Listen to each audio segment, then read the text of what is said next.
पहले अपन शुरुआत जो करते हैं वो एक एटम से। आपको बताया था कि एक एटम जो होगा उसका न्यूक्लियस, और न्यूक्लियस के चारों ओर क्या होते हैं, विभिन्न प्रकार के उसके सेल होते हैं।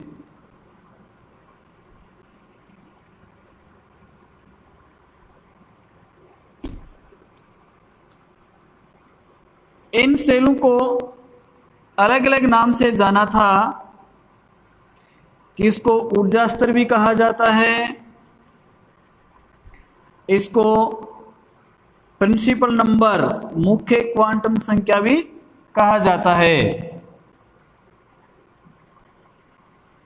तो ये एक जो एटम है उस एटम के, ये क्या है, इसका न्यूक्लियस है, और न्यूक्लियस के चारों ओर जो इसके हैं वो क्या है, ये सेल हैं। यानी ये सभी क्या है, इसके सेल, जिसको क्या कहते हैं, कक्ष कहते हैं। क्या कहेंगे, कक्ष है। दूसरा इसका नाम क्या दिया था, याद हो तो बताओ। देखें, इनको ऊर्जा स्तर, एनर्जी लेवल, ऊर्जा स्तर भी कहते हैं। यानी अलग अलग इसके नाम है, अलग अलग नामों से इनको जाना जाएगा। ऑर्बिट, ये क्या कहते हैं, इसको ऑर्बिट भी कहा जाता है। और प्रिंसिपल क्वांटम नंबर यानी मुख्य क्वांटम संख्या, मुख्य क्वांटम संख्या। जो पहली जो क्वांटम संख्या पढ़ेंगे वो कौन सी है, मुख्य क्वांटम संख्या है।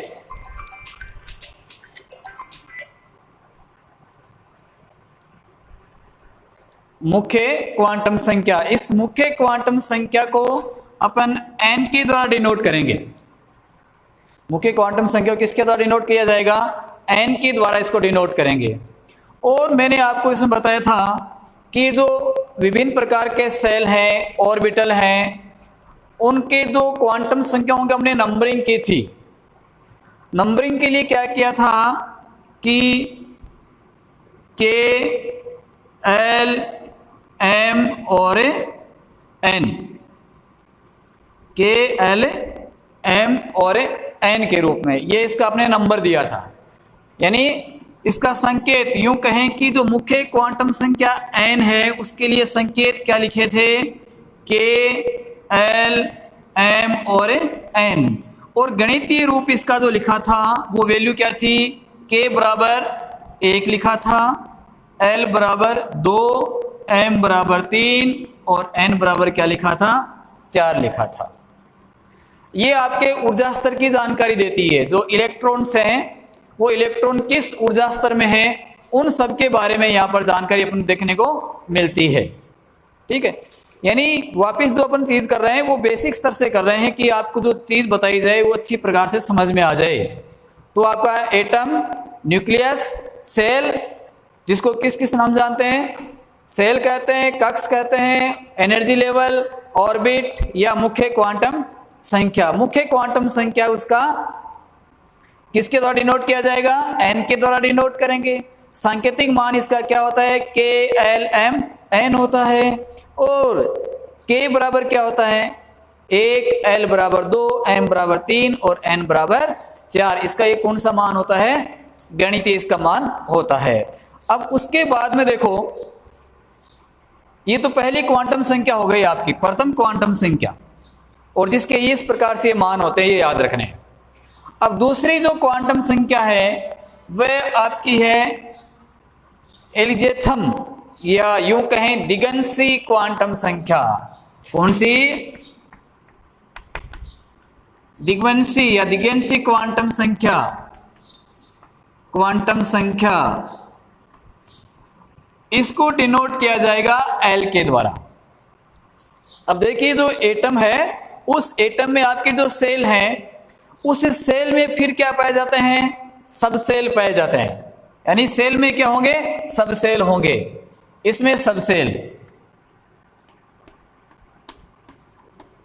सब सेल, इसको L के द्वारा नोट किया जाएगा, या यूं कह सकते हैं कि इसमें उप ऊर्जा स्तर होते हैं।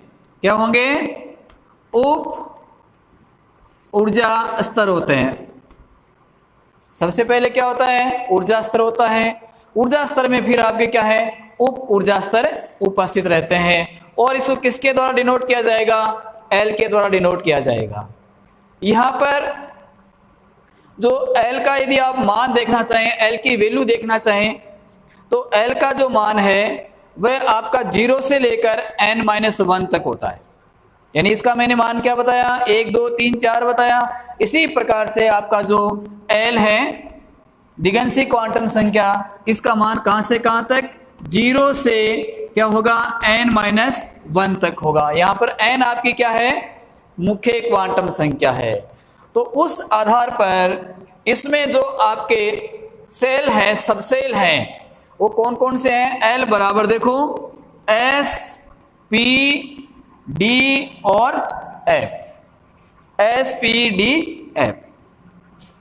तो एस पी डी जो एफ है, इसकी जो वैल्यू है एल के, एल बराबर क्या आ गया, S P D F. S P D F क्या है, इसके सबसेल हैं। जैसे पहला है तो उसमें आपका एक एस सबसेल होता है, दूसरे में एस और कौन सा पी होता है, तीसरे में एस पी और डी होता है, चौथे में एस पी डी और क्या होगा, एफ होगा। तो यहां पर देखो कि जो एल बराबर एस पी डी एफ है, उसमें एस का जो मान होगा वो कितना होता है, 0 होता है। एस का मान 0, पी का मान कितना होगा 1, डी का मान होता है 2 और एफ का मान होता है 3। तो ये जो वैल्यू किसकी होगी आपकी, एल के लिए, कि एल का मान क्या होगा, 0 से लेकर n-1 तक होगा। n आपको क्या बताया मैंने, यहां पर मुख्य क्वांटम संख्याएं हैं। सबसेल कौन कौन से हैं, एस पी डी और एफ सबसेल होते हैं। एस पी डी एफ की वैल्यू क्या क्या है, एस की वैल्यू क्या है, 0 है, पी की वैल्यू 1 है, डी की वैल्यू 2 है और एफ की वैल्यू 3 है। ठीक है, तो यहां पर ये जो दिगंशीय क्वांटम संख्या जो है, ये मुख्य रूप से जो कोणीय संवेग होता है, उस कोणीय संवेग की जानकारी देती है। किसके बारे में जानकारी देगी है, कोणीय संवेग की।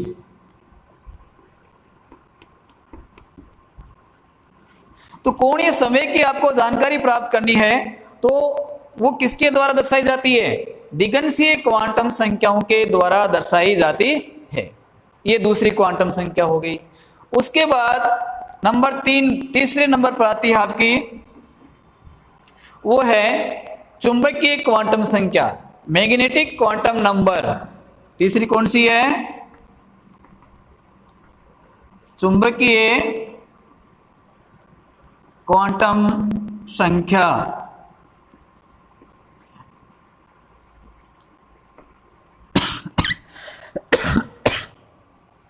जिसको स्मॉल m के द्वारा दर्शाया जाएगा। अब ये चुंबकीय क्वांटम संख्या है, वो देखो मुख्य रूप से किसकी जानकारी आपको देगी, चुंबकीय क्वांटम संख्या ये कक्षक की जानकारी देगी। किसके बारे में, कक्षक, ऑर्बिटल्स। तो ऑर्बिटल्स के बारे में जो जानकारी आपको देता है वह कौन देता है, चुंबकीय क्वांटम संख्या देती है। कि जो आपके जो कक्ष हैं, उस कक्ष में फिर क्या होंगे, आपके ऑर्बिटल्स होंगे। ऑर्बिटल्स में फिर क्या रहते हैं, इलेक्ट्रॉन रहते हैं। तो यहां पर जो कक्षक है, उस कक्षक की जानकारी कौन देगी, चुंबकीय क्वांटम संख्या देगी। और इसका जो मान है, चुंबकीय क्वांटम संख्या, यहां लिख रहा हूं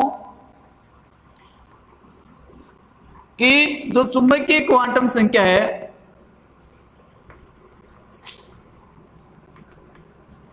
क्वांटम संख्या किसको बताती है, एक तो कक्षक को बताती है। और m की जो वैल्यू होगी, देखो अभी मान याद करते जाना, फिर आगे इसका मान निकालेंगे अपन किस प्रकार से निकालते हैं। चुंबकीय क्वांटम संख्या m के द्वारा दर्शाया, इसका जो मान है वह आपका -l से लेकर आपका होता है +l तक। क्या होगा, -l to +l तक। l किसकी वैल्यू है, दिगंशीय क्वांटम संख्या की वैल्यू है। तो इसका मान कितना होगा, -1 से लेकर +1 तक इसका मान मुख्यतः होता है। ठीक है, अब जो कक्षक हैं जैसे मैंने कहा एस पी डी एफ आपके क्या है, सब सेल हैं, तो इसमें जो एस होगा, एस जो है उस एस में आपका क्या होता है, एक कक्षक उपस्थित रहता है। उसी प्रकार से पी का जो है, पी में कितने होते हैं, 3। डी की जो वैल्यू आती है वो कितनी आती है, 5 आती है।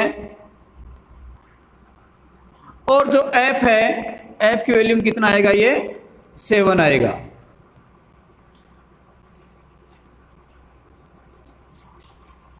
ठीक है। अब एस पी डी एफ है, इसमें आपके क्या है, ये कक्षक हैं। तो इसमें आपको मैग्नेटिक जो नंबर है, क्वांटम संख्या है, उसका मान आपको ज्ञात करना है। चुंबकीय क्वांटम संख्याओं का मान ज्ञात करना है। तो चुंबकीय क्वांटम संख्याओं का मान जब ज्ञात करेंगे तो उसमें आपको मैंने बताया कि -L से लेकर क्या होते हैं, +L तक होते हैं। ठीक है। तो यहां पर देखो L का मान क्या क्या है, उसी के आधार पर इनका मान होगा। तो जो आपका S होता है, उस S के लिए मान कितना होगा, 0 होगा।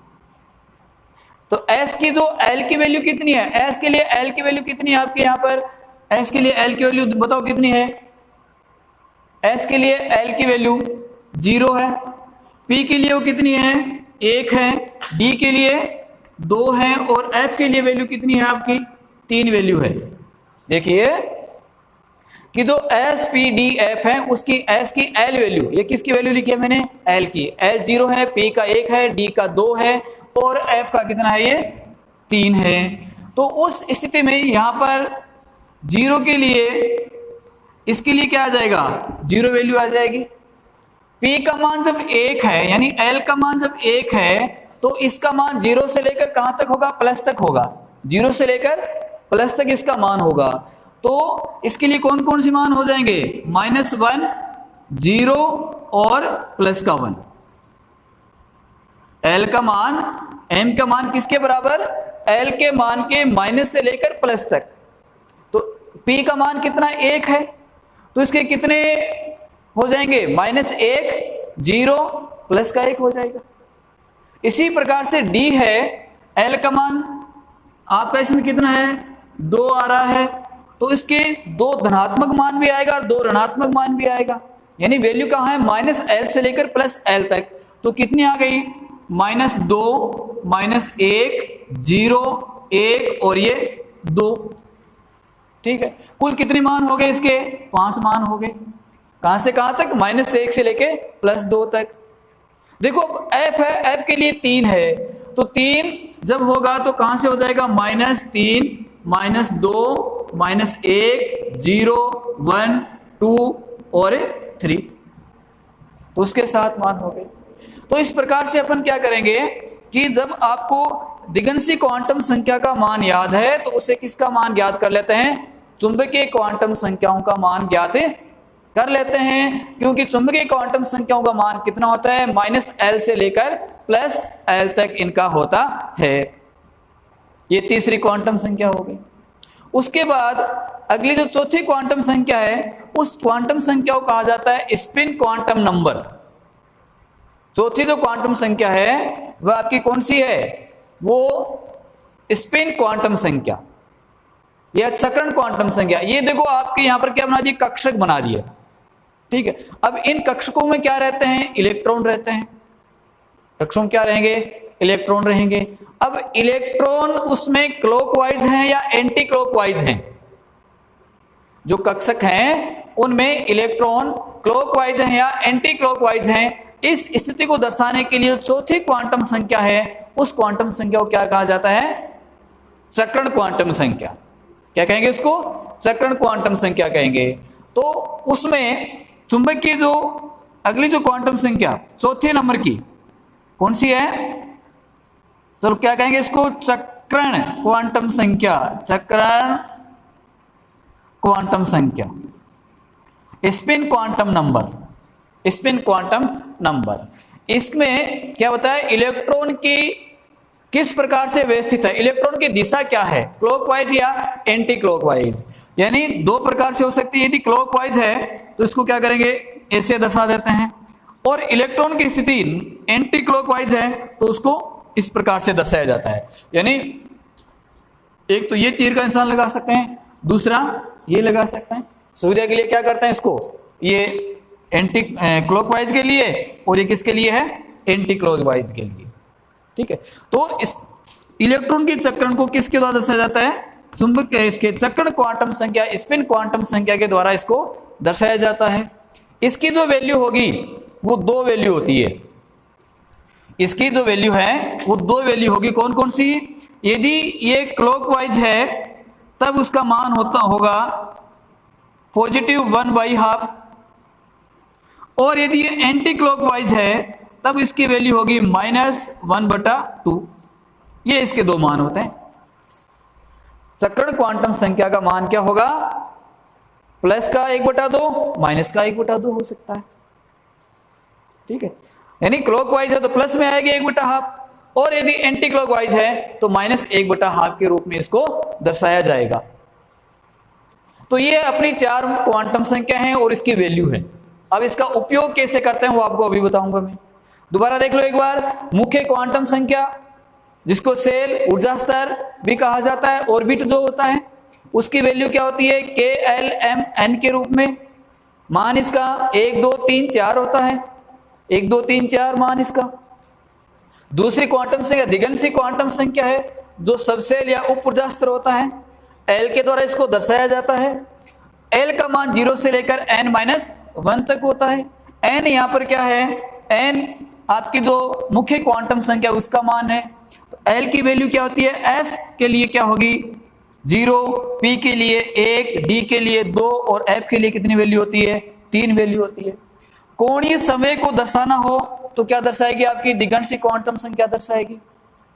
फिर जो चुंबकीय क्वांटम संख्या है वो किसके द्वारा डिनोट किया जाएगा, m के द्वारा डिनोट किया जाएगा। और जो इसकी वैल्यू है वो कहां से कहां तक होगी, -L से लेकर +L तक इसकी वैल्यू होगी। S, P, D, F जो आपके दिगंशी क्वांटम संख्या है जिनको हम दर्शा रहे हैं, तो उसमें S की वैल्यू 0 होती है, P की 1, D की 2 और F की 3। तो उसमें M का मान क्या होगा, -L से +L तक है, तो कितना हो जाएगा, S के लिए 0, P के लिए -1 से +1 तक, D के लिए -2 से +2 और F के लिए -3 से +3 तक इसकी वैल्यू होती है। और अंतिम क्वांटम संख्या है चक्रण क्वांटम संख्या, जो इलेक्ट्रॉन की चक्रण को दर्शाती है कि क्लॉकवाइज है या एंटी क्लॉकवाइज है, इसको दर्शाती है। ठीक है, तो ये जो क्वांटम संख्या हो गई है, इनके आधार पर अब चलिए अपन करते हैं कि इलेक्ट्रॉन की स्थिति का पता कैसे लगाएं कि कौन सा इलेक्ट्रॉन कहां पर भरा हुआ है। जो प्रश्न आपके आते हैं वो ये पूछता है कि जैसे दे दिया 3d6, क्या दे दिया, 3d6 दे दिया, इलेक्ट्रॉन बनने क्रम को आपको दे दिया कि 3d6 के अंतिम इलेक्ट्रॉन की क्वांटम संख्या बताओ। क्या कह दिया, प्रश्न है 3d6 में अंतिम इलेक्ट्रॉन की चारों क्वांटम संख्याओं का मान बताओ। क्वांटम संख्याओं के मान बताओ, चारों क्वांटम संख्याओं के मान ज्ञात करने 3D के लिए। तो कैसे ज्ञात करेंगे, देखिए मान किस किस के, पहले कौन सी बताइए आपको, मुख्य क्वांटम संख्या जिसको किससे डिनोट करते हैं, n के द्वारा। दूसरी कौन सी है, दिगंशी क्वांटम संख्या, किसके द्वारा डिनोट किया जाता है, L के द्वारा। तीसरी कौन सी है, चुंबकीय क्वांटम संख्या, डिनोट बाय M। और अगली कौन सी आपकी स्पिन क्वांटम संख्या। ये स्थिति हो गई। अब ये आपको दे दिया कि 3d5 3d6 में अंतिम इलेक्ट्रॉन की स्थिति। तो 3d यहां पर देखो, जब भी अपन किसी का इलेक्ट्रॉनिक विन्यास कॉन्फ़िगरेशन करते हैं तो यहां पर मैंने बताया था कि कहां से जानकारी देती है कि ये वो होगी क्या, मुख्य क्वांटम संख्या होगी, डी उसका क्या होगा, कक्षक होगा। एफ उस कक्षक में उपस्थित टोटल इलेक्ट्रॉन है उनका मान बताएगा। ये जानकारी से इतनी मिल जाती है आपको। अब इसी के आधार पर आगे करेंगे। देखो तो एन मुख्य क्वांटम संख्या, ये वाला मान किसको बताएगा, एन को बताएगा। तो एन के लिए कितना आ गया, 3 आ गया। एन की वैल्यू कितनी आ गई, 3 आ गई। अब दूसरा ये जो मान किसको बताता है, देखो एल को बताता है। किसको बताएगा, एल को बताएगा। तो एल डी, तो डी है इसके लिए, इसकी वैल्यू क्या थी डी के लिए, एस के लिए 0, पी के लिए 1, डी के लिए 2, तो इसकी वैल्यू कितनी है, 2 वैल्यू है। उसके बाद में एम, ये जो इलेक्ट्रॉन है 6 इलेक्ट्रॉन है। डी है तो डी में कितने कक्षक हैं आपके, देखो यहां पर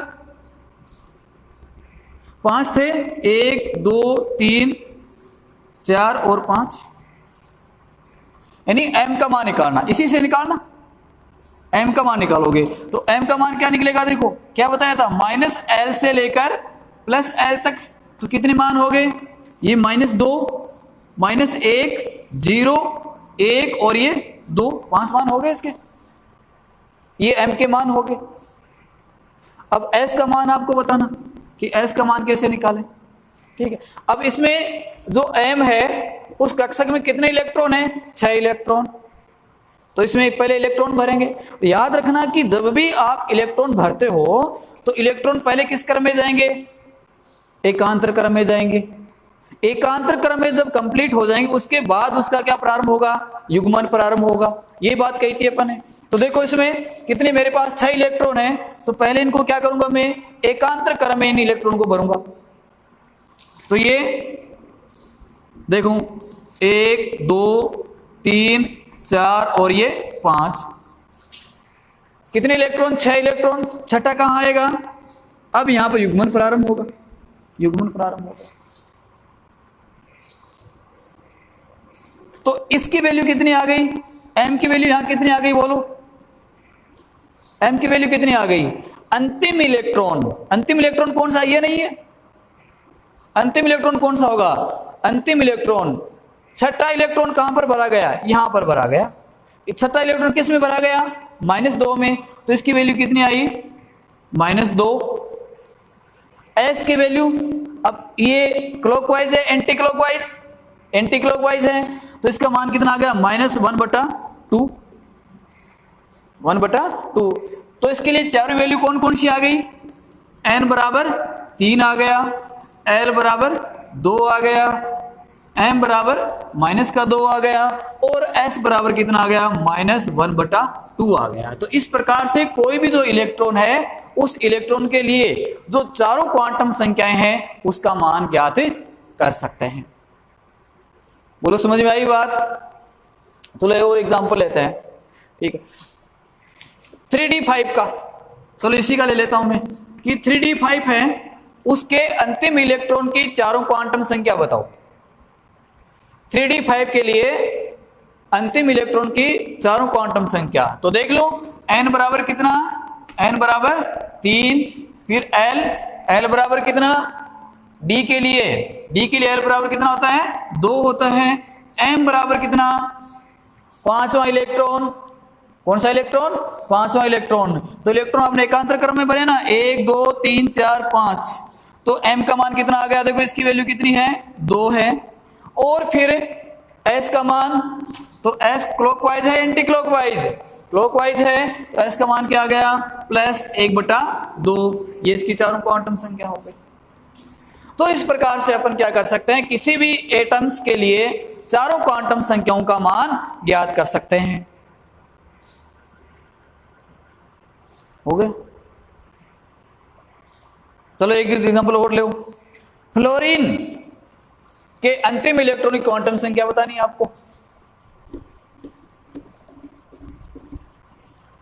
क्या कहा मैंने, फ्लोरीन के लिए एफ के लिए अंतिम इलेक्ट्रॉन की संख्या बतानी है।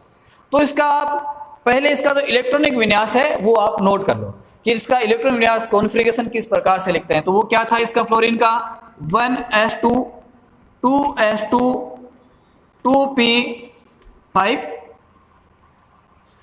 2p5। अब आपसे क्या पूछा, उसके अंतिम इलेक्ट्रॉन की चारों क्वांटम संख्याओं का मान बताइए। अंतिम इलेक्ट्रॉन कहां पर है, यहां पर है, ठीक है। तो इसमें आ जाओ। तो इसके लिए देखो, अब लगाओ दिमाग। n बराबर कितना, n बराबर कितना 2, n बराबर 2। l बराबर कितना, p के लिए l का मान कितना 1 होगा। m का मान क्या होगा, देखो निकाल लो। कितने इलेक्ट्रॉन है, 5 इलेक्ट्रॉन। इसका वैल्यू क्या, इसकी वैल्यू क्या हो जाएगी, m की वैल्यू -1 से +1 तक, यानी इसका प्लस माइनस होगा। तो -1 0 प्लस का 1। कितने इलेक्ट्रॉन, 5 इलेक्ट्रॉन है। तो देख लो, निकालो क्रम यहां पर 1 2 ये 3 4 और ये 5वां इलेक्ट्रॉन। तो इसकी वैल्यू कितनी आ गई, 0 आ गई। और क्या रह गया, अब s की वैल्यू कितनी है, 1/2। नेगेटिव या पॉजिटिव, नेगेटिव, क्योंकि किस प्रकार का है, एंटी क्लॉक। तो क्या आ गया, -1/2। तो इसके लिए चारों क्वांटम संख्याएं 2 1 0 और -1/2। तो इस प्रकार से कोई भी आपकी क्वांटम संख्या है तो उसके लिए अपन क्या ज्ञात कर सकते हैं, चारों क्वांटम संख्याओं का मान ज्ञात कर सकते हैं। क्लियर। चलो एक और उदाहरण है, मैं आपको बता देता हूं। उदाहरण आपका है, ऑक्सीजन के सभी इलेक्ट्रॉनों के लिए चारों क्वांटम संख्याओं का मान ज्ञात करो। क्वेश्चन मेरा है,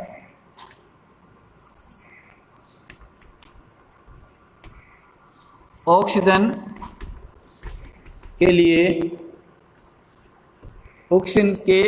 लिए सभी इलेक्ट्रॉनों के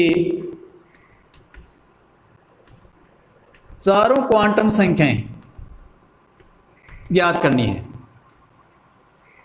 ऑक्सीजन के लिए चारों क्वांटम संख्याएं, उसका आपको मान ज्ञात करना है, ठीक है। ऑक्सीजन 8 इलेक्ट्रॉन कॉन्फ़िगरेशन लिख लो, क्या होगा 1s2 2s2 2p4। अब इसके लिए चारों क्वांटम संख्याओं का मान ज्ञात करना। पहले s के लिए क्या आता है, भर दो यहां इलेक्ट्रॉन, देखो कितना आसान हो जाएगा। ये p के लिए, p में कितने होते हैं 3। कितने इलेक्ट्रॉन इसमें, 2 इलेक्ट्रॉन है। इसमें कितने हैं 2, ये आपके हैं 1 2 3 और ये 4 इलेक्ट्रॉन। अब इसकी वैल्यू क्या होगी, वैल्यू लिख दो। इसकी जो वैल्यू है वो क्या होगी, वैल्यू मतलब किसका मान, m का मान। तो s के लिए m का मान क्या होगा 0। ये कितना है, s के लिए 0, इसके लिए कितना होगा 1 होगा। तो 1 के लिए इसकी मान क्या हो जाएगा -1 0 और प्लस का 1 आ जाएगा। अब आपको चारों क्वांटम संख्या बताना है, चारों क्वांटम संख्याएं और सभी इलेक्ट्रॉनों के लिए। तो इसके लिए क्या कर लेते हैं, एक चार्ट बना लेते हैं। उस चार्ट के आधार पर इसको आसानी से कर लेंगे। देखो चार्ट बनाओ यहाँ पे।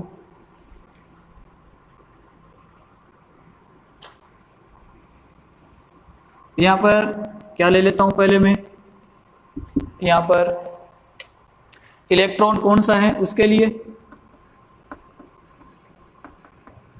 इलेक्ट्रॉन के लिए कौन सा इलेक्ट्रॉन है। यहाँ पर चारों क्वांटम संख्या निकाल देंगे, चारों क्वांटम संख्याएं। ये कौन सी, n l m और s। चलो कितने हैं, 8 इलेक्ट्रॉन हैं। 1 ये 2 3 4 5 6 7 और ये 8। इस टेबल के आधार पर बनाएंगे, देखो कितना आसानी से बना पाते हैं।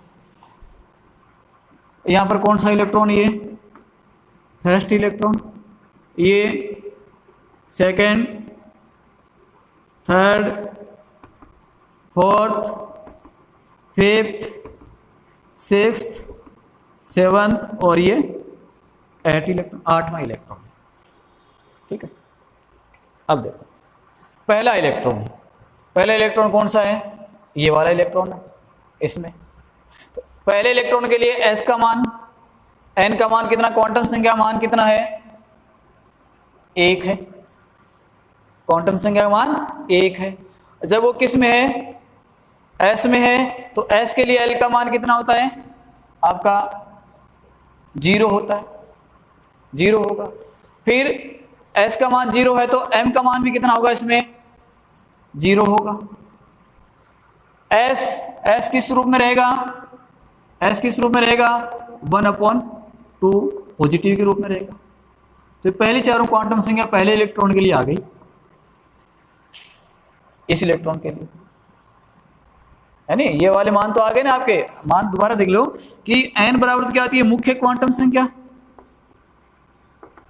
मुख्य क्वांटम संख्या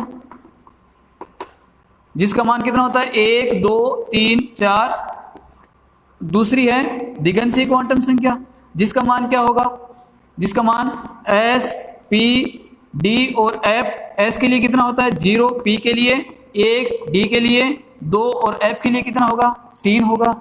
और फिर कौन सी आती है m, तो m का मान क्या होगा, m का मान माइनस l से क्या है प्लस l तक, और ये मान क्या था 0 से n-1 तक था।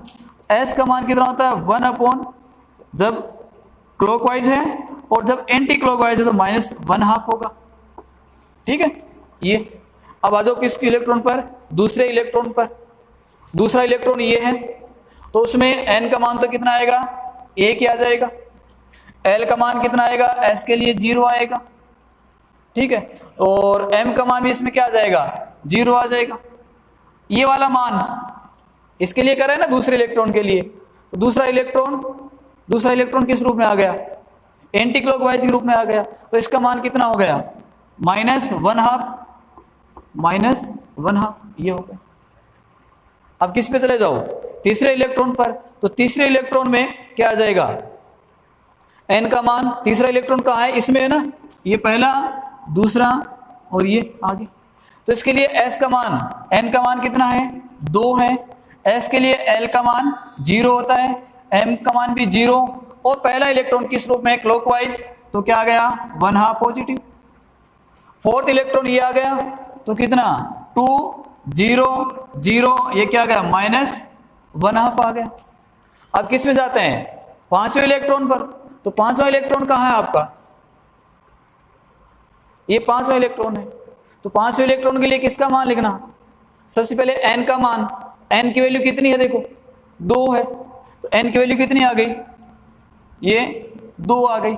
फिर किसका मान है, l का मान। तो l का मान यहाँ पर क्या है आपका, l का मान p है, तो p के लिए l का मान कितना होता है 1 होता है, 1 आ गया।